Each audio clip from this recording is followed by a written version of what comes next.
never meant to fall out of love with my husband. I think that's the part people don't understand when they talk about cheating, as if it's a decision, like choosing a brand of toothpaste or a route to work. It's not. It's a slow erosion, something that happens quietly, behind the everyday routines, while you're still cooking dinner and folding laundry and saying, "Love you" out of habit. You don't wake up one day and decide to ruin everything. You just look around one morning and realize you already did. My name's Claire. I'm 32. I've been married for almost 8 years. And if I'm being honest, truly honest, I stopped being in love with Ethan maybe 4 years ago. I didn't say anything because that's not what you do when you've built a life with someone. You keep going. You fix things. You hope that love, like muscle memory, will come back if you just keep doing the right motions. Ethan's a good man. That's what makes it worse. He's kind, dependable, and the kind of person who remembers your mom's birthday. But he's also become a shadow. There's no spark in his eyes anymore, no hunger, no curiosity. We live in the same apartment in Chicago but feel like two ghosts haunting the same space. Then there was Leo. I met him at work. He wasn't even someone I should have noticed. A client much younger than me, maybe 26. Confident in that loose, natural way, the kind of man who looks like he's never had to try very hard to be liked. He had this habit of asking questions that made you feel seen, really seen, like he wasn't waiting for his turn to talk. The first time we talked outside of work, it was about coffee. He laughed when I said I liked it black, said it matched my energy. I rolled my eyes, but I smiled. I hadn't smiled like that in months. I didn't plan for anything to happen. I told myself that attention wasn't a crime, that being noticed didn't mean I wanted anything more. But emotional lines are like spider webs, invisible, until you've already tangled yourself in them. The messages started small. Work jokes, memes, little bursts of conversation that filled the gaps between Ethan's silences. Then they got longer. Late-night texts that stretched until 2 a.m. about our families, our dreams, the kind of things that make you feel alive again. I told myself it was harmless, that Ethan didn't need to know. But Leo made me feel new. He'd say things like, "You have this look when you talk about things you love, like your eyes light up and your voice softens." And I'd flush because I didn't even realize anyone could still see that in me. When he brushed my arm the first time, accidentally, my whole body tensed. It was such a small thing, but it felt like the air between us caught fire. I wanted to pretend I didn't notice, but I did. Every molecule of me noticed. It happened the night after Ethan forgot our anniversary. Again. He texted, "Sorry, got caught up at work. Let's celebrate this weekend." I stared at that message until it blurred. Then Leo sent me one that said, "You okay? You look quiet today." I told him everything. That was the beginning of the end. Or maybe, if I'm honest, the beginning of something else. We met after work, and when he kissed me, it didn't feel like betrayal. It felt like waking up from a long, cold sleep. But the thing about cheating is that it's a high with an expiration date. Every rush of adrenaline has a mirror image, guilt and fear, and the knowledge that this can't last. I started lying more. To Ethan, to Leo, to myself. There was one night when Ethan looked at me across the dinner table and said, "You've been different lately." And I laughed, said something about stress, but my hands were shaking. Because he was right. The thing about loving two people, or thinking you do, is that you start to fracture. Parts of you exist only with one of them. With Ethan, I was the wife who held everything together. With Leo, I was the woman who finally let herself come undone. But you can't live two lives forever. It all came apart the night Ethan found my phone. I was in the shower, and I heard the silence, that thick, suffocating silence that tells you someone's reading what they're not supposed to. When I stepped out, he was sitting on the bed, the phone on his knee. He didn't yell, he didn't throw anything. He just looked up and said, "Who is he?" That's the moment I'll never forget, the way his voice broke on the word he. I wanted to tell him everything, and nothing all at once. "I'm sorry," I said, because what else could I say? He just nodded, got up, left the room. It took 3 weeks before he moved out. Leo wanted to see me after that, to be there for me, but I couldn't look at him without feeling sick. Not because of what we did, but because I finally understood he wasn't the solution. He was the symptom. I didn't cheat because I wanted Leo. I cheated because I wanted to feel like myself again. And now I was alone, and for the first time in years, I could actually hear my own thoughts. It's been 6 months since then. I live in a small apartment by the lake now. I walk in the mornings, cook for one, sleep in the middle of the bed. Ethan's seeing someone else, I think. I saw her tagged in one of his photos. I didn't cry. I don't know if what I did was unforgivable. I just know it changed everything. Sometimes, when I walk past couples on the street, I wonder how many of them are quietly breaking, like I was. How many are holding hands out of habit, not love? If I've learned anything, it's this: love doesn't die in one moment. It fades quietly between the spaces of things unsaid. And when it's finally gone, it doesn't leave a hole. It leaves silence. The hardest part wasn't the loneliness. It was the quiet. That strange, echoing quiet that fills a room after someone leaves, not just physically, but emotionally.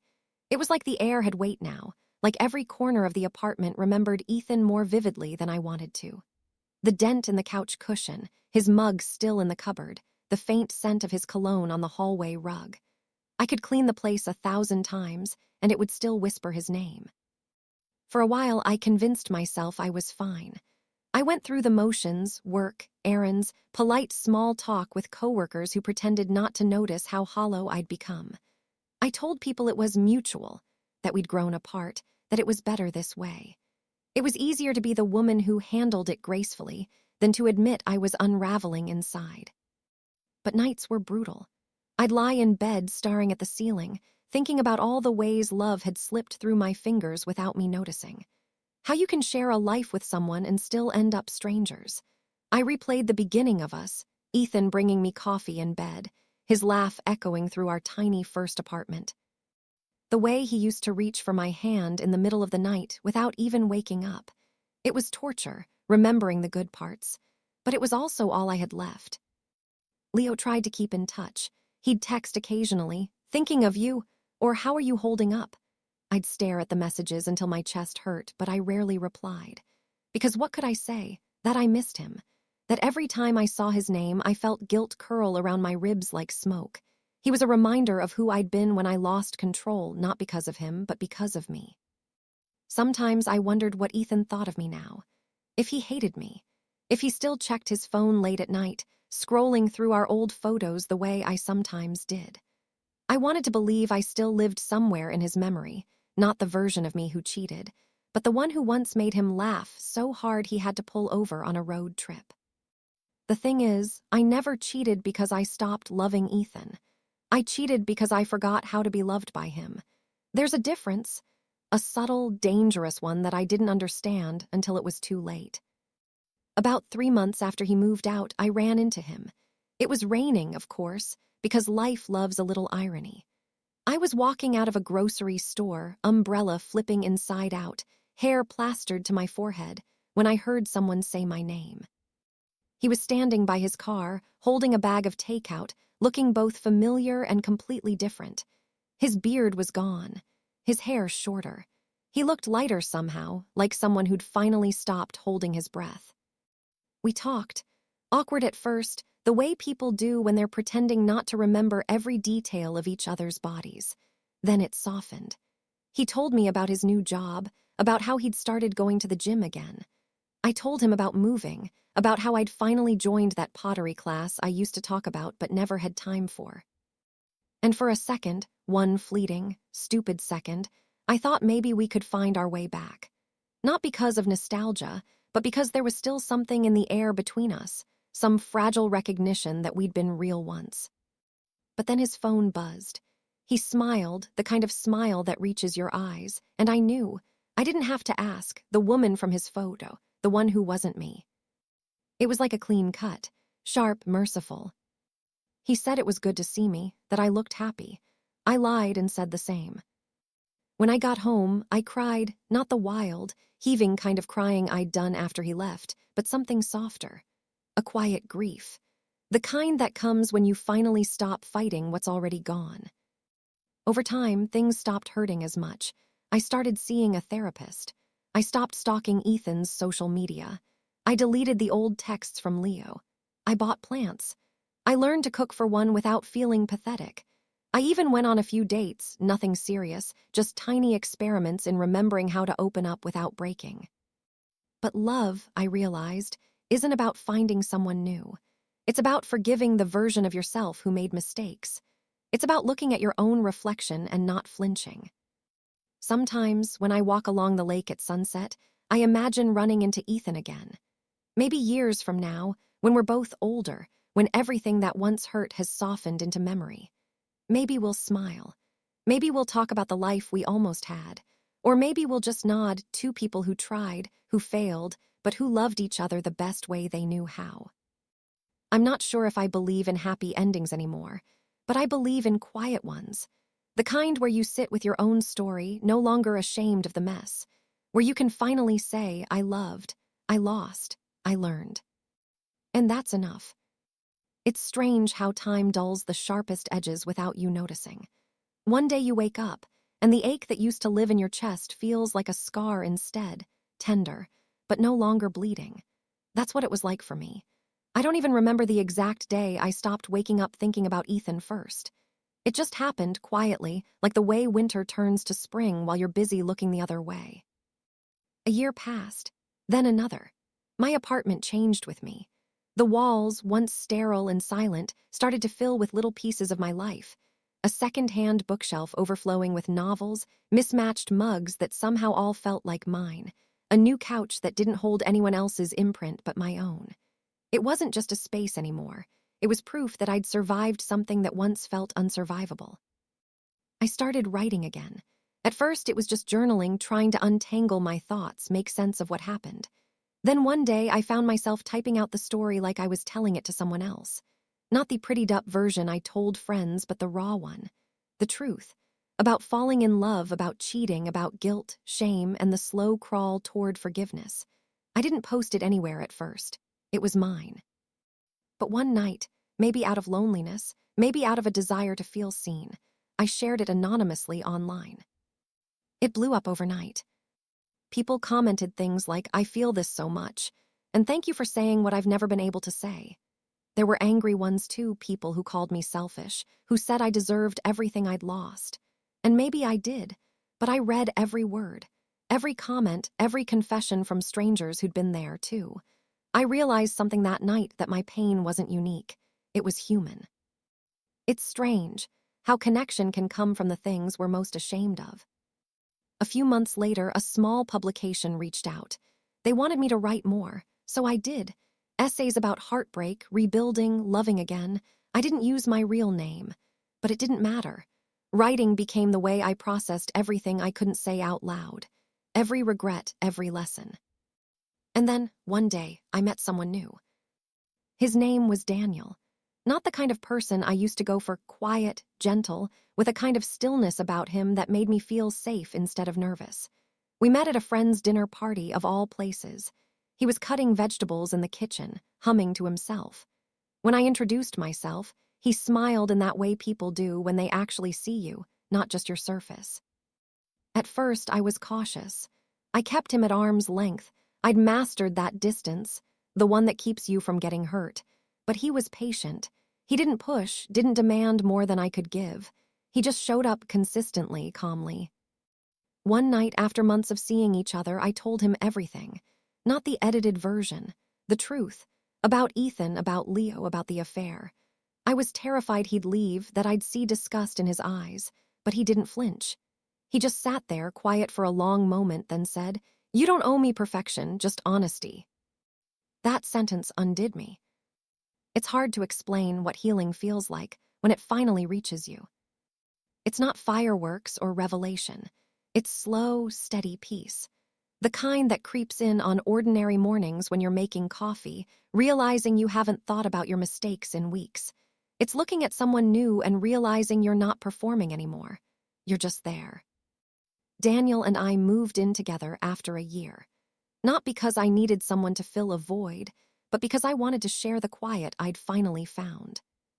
Sometimes on Sunday mornings, I catch myself watching him while he reads, sunlight spilling across the floor. And I think about how love looks different this time. It's not the wild rush of passion that burns too bright too fast. It's steady, soft, real. I still think about Ethan sometimes, not with pain anymore, but gratitude. Because without losing him, I don't think I'd ever have found this version of myself, the one who learned to sit with her own shadows and still choose light. One night, years later, I got a message on social media, a name I hadn't seen in forever. Leo, just one line. I read your essays, I'm glad you found peace. I stared at it for a while. The girl I used to be would have replied. Maybe tried to explain, maybe even reopen the wound just to see if it still hurt. But instead, I smiled, closed the message, and went to bed next to Daniel. Because that part of my story had ended a long time ago, and I was finally okay with the ending. Sometimes I still write about love, not the cinematic kind, but the messy, imperfect, deeply human kind that we all stumble through. The kind that breaks us, teaches us, and rebuilds us. If there's one thing I've learned, it's that forgiveness, real forgiveness, isn't about excusing what you did. It's about accepting that you were trying your best with what you knew then. It's about finally letting go of who you thought you had to be and making peace with who you actually are. And maybe that's the quietest kind of happy ending there is. Not the one where everything falls perfectly into place, but the one where you stop waiting for redemption and start living again. It's been almost 10 years since that night I closed Leo's message and finally felt like I'd put the past to rest. Funny how time stretches and folds like that. Sometimes it feels like another lifetime. That woman who stood in her empty apartment, crying into the hum of the refrigerator, trying to understand how love could fall apart so quietly. Other times, I can still feel her just beneath my skin, whispering warnings and reminders. Life with Daniel became its own kind of rhythm. Not perfect, not even close, but real. We had fights about stupid things, like who forgot to pay the electric bill or why he never remembered to take the laundry out of the dryer. But even in those moments, there was a softness to our arguments, an underlying safety. I never felt like I had to shrink myself or apologize for existing. I used to think love had to be intense to be meaningful, that if it didn't leave you breathless, it wasn't real. But that kind of love is like fire, it burns everything in its path. What I have now is more like sunlight through a window, warm, steady. It doesn't demand anything from me except to be present. When Daniel and I decided to try for a baby, I was terrified. I'd spent years rebuilding myself into someone self-contained, someone who didn't depend on anyone. The idea of creating a life with someone else, of bringing another soul into this messy world, felt like the ultimate act of trust. But when I found out I was pregnant, something inside me shifted. Pregnancy was not the glowing, magical experience the books promise. I was nauseous, hormonal, exhausted. I cried over cereal commercials and convinced myself that Daniel didn't love me anymore at least once a week. But every night, he'd pull me into his arms, rest his hand on my stomach, and whisper to our daughter. I think that's when I fell in love with him all over again, not the way I did at the beginning, but in a deeper, quieter way. When our daughter Isla was born, I remember holding her for the first time and feeling this wave of emotion that didn't fit into words. Love, yes, but also fear, awe, guilt, wonder. She looked up at me with these wide, curious eyes, and I thought, please let me do better by you than I did for myself. Motherhood cracked me open in ways I didn't expect. It brought up everything I thought I'd buried, all the insecurities, the memories, the shame. I'd rock her to sleep and think about all the ways I'd messed up in my 20s, all the choices that had shaped who I'd become. Sometimes I'd look at her and see the version of me I'd been before everything went wrong, innocent, trusting, full of light. And I'd promise her, silently, that I'd protect that light for her. There was one night, she must have been about 3, when she woke up from a nightmare and came padding into our room. Daniel was away on a work trip, so I lifted her into bed with me. She curled up against me, her tiny hand resting on my cheek. "Mommy," she whispered, half asleep, "why are you sad sometimes when you smile?" That one sentence hit me harder than I could explain. Kids have this terrifying ability to see through you, no filters, no distractions. I didn't answer her right away. I just kissed her forehead and said, "Because I remember things that used to hurt, but they don't hurt anymore." It was true, they didn't. But the echoes remained, soft and far away, like an old song playing from another room. When Isla turned 5, I finally published my first book. Not the essays, a full-length memoir. I wrote it under my real name this time. It wasn't about scandal or revenge or even love, really. It was about transformation, about how heartbreak can be a doorway if you're brave enough to walk through it. The day it came out, I sat at a little coffee shop downtown, staring at my name on the cover, and cried. Not because I was proud, though I was, but because it felt like the last piece of that old version of me had finally been seen, understood, and released. The book did well, better than I expected. I got emails from women all over the world, some thanking me, some sharing their own stories. One message stood out. "I cheated once. I've never forgiven myself. Reading your words made me feel like maybe I still deserve to try." I think about that one a lot. How we're all just trying to forgive ourselves for something. How connection isn't always found in our triumphs, but in the places where we've fallen and dared to get back up. Years passed. Isla grew taller, braver. Daniel's hair started to go gray at the temples, which he pretended to hate but I secretly loved.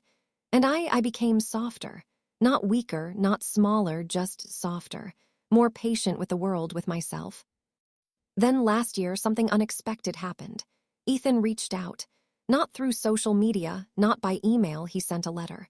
A real, handwritten letter. Like something from another time. I stared at the envelope for days before I opened it. He wrote about his life, how he'd married again, had 2 kids, how he was finally happy. He said he'd read my book, recognized himself in pieces of it, and wanted me to know that he didn't hold anything against me anymore. There was no bitterness in his words, just understanding. At the end, he wrote, "I hope you found peace. You deserve it, we both do." I cried reading it, not from sadness, but relief. Because forgiveness, when it finally comes, doesn't feel like fireworks. It feels like exhaling after holding your breath for years. I never wrote back. Not because I didn't want to, but because there was nothing left to say. We'd both lived our stories. We'd both learned what we needed to. Now, sometimes, when I'm walking Isla to school and she lets go of my hand to run ahead, laughing, I think about all the versions of me that got me here.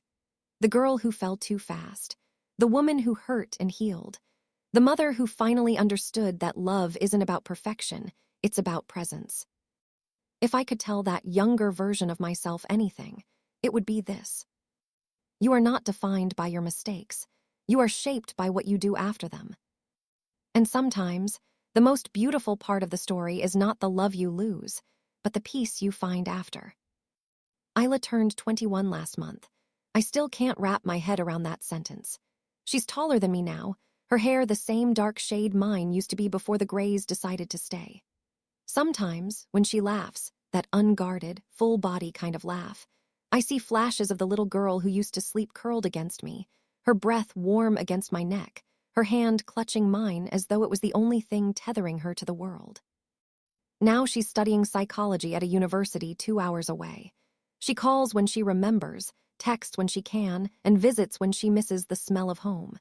It's strange, for so many years, she was my entire center, the pulse I measured time by. And now the house feels both too quiet and too sacred. Daniel and I still live here. The same house, the same creaky floors, the same sun-warmed kitchen where we've had countless cups of coffee, countless mornings where we didn't need to talk to understand. We're older, both of us. Our love is worn in, comfortable, like an old sweater that fits perfectly no matter how many years have passed. He's the kind of man who never stopped choosing me, even on the days I struggled to choose myself. And yet, every once in a while, when the house is silent and the night is deep, I think about everything that led me here. Not with regret, not anymore, but with a kind of quiet awe, because the path was messy. It was painful, but it was mine. There's a photo on my desk, one of Isla and me from years ago. She must have been about 5, and we're sitting on the beach, her hand in mine, both of us looking out at the waves. Daniel took it without me knowing. I look peaceful in that photo, though I remember the ache I carried then, the ghost of guilt, the what-ifs that lingered like smoke. And still there I was, smiling. Still there was beauty. Sometimes people ask me, when they find out I wrote that book, if I'd change anything. If I could go back and undo the choices that hurt the people I loved. The answer used to change depending on the day. But now, the truth is simple. I wouldn't. Because if I hadn't fallen apart, I wouldn't have learned how to rebuild. If I hadn't broken someone else's heart, I might never have understood what it really means to love with accountability. And if I hadn't lost myself, I never would have found the version of me who could sit here, decades later, feeling whole. There's a grace that comes with aging, not the kind you see in mirrors, but the kind that settles into your bones. It's the peace of knowing you survived every version of yourself you thought might destroy you. I still write, though less often now. Words come slower these days, softer. I teach creative writing at a local college. My students are mostly young women, bright, messy, honest, and sometimes, when they talk about their heartbreaks, their confusion, their fears about being too much or not enough, I see pieces of myself in them. One afternoon, after class, a student lingered behind. She was shy, maybe 19, and she said quietly, "Your book made me feel like it's okay to be human." I smiled, but I didn't have the right words then. Later, driving home, I realized that might be the closest thing to a legacy I could ever hope for. Not success, not perfection, but humanity. A few months ago, Daniel and I took a trip, just the two of us, back to the coastal town where I lived all those years ago, before everything unraveled. The air still smelled like salt and rain. We found the same cafe I used to write in, though it's been remodeled. The woman behind the counter was new, but the light hit the window the same way it used to. I stood there for a long time, coffee cooling in my hand, watching the ocean through the glass. And I thought about her, the younger me, the one who was terrified of being unloved, the one who mistook passion for permanence, the one who thought she had to lose herself to feel seen. If she could see me now, I think she'd be surprised. Not because life turned out perfect. It didn't, but because I finally learned how to stay. To stay in my own skin, in my own story, even when it's uncomfortable. That night, Daniel and I walked along the beach, shoes in hand, waves nipping at our ankles. He stopped at one point, took my face in his hands, and said, "You know, I think I loved every version of you, even the ones you didn't." I don't think he knew how much that broke me open, in the best way. Because maybe that's what love really is in the end. Seeing someone through their own storms and never flinching. When we got back home, I sat on the porch with a glass of wine, watching the sunset bleed into the horizon. There's a kind of silence in those moments that feels like a prayer. I thought about the years, the laughter, the tears, the mistakes, the forgiveness, and how all of it somehow fits into one small, fleeting life. I've spent so much of my existence trying to make sense of things, to write them into meaning, to tie up the threads neatly. But the older I get, the more I realize that maybe life isn't about understanding everything. Maybe it's about showing up anyway with all your scars and softness, and letting it be enough. Now when Isla calls, her voice bright and full of dreams, I listen. I don't interrupt. I don't tell her what to do or how to love or who to trust. I just listen. Because sometimes that's all love really needs, a quiet witness. The other day, I found an old notebook in the attic. Inside was something I'd written years ago before Isla was born. It said, "One day. This pain will turn into something beautiful. You won't believe it at first, but it will." And it did. I close my eyes now and breathe in the stillness of my life. The air smells like jasmine and rain. The world hums softly around me. And I realize the story isn't about infidelity or loss or even redemption. It's about the slow, sacred process of becoming. Of learning to love yourself so completely that even the darkest parts of your past start to glow. And that, I think, is the most honest ending I could ever write.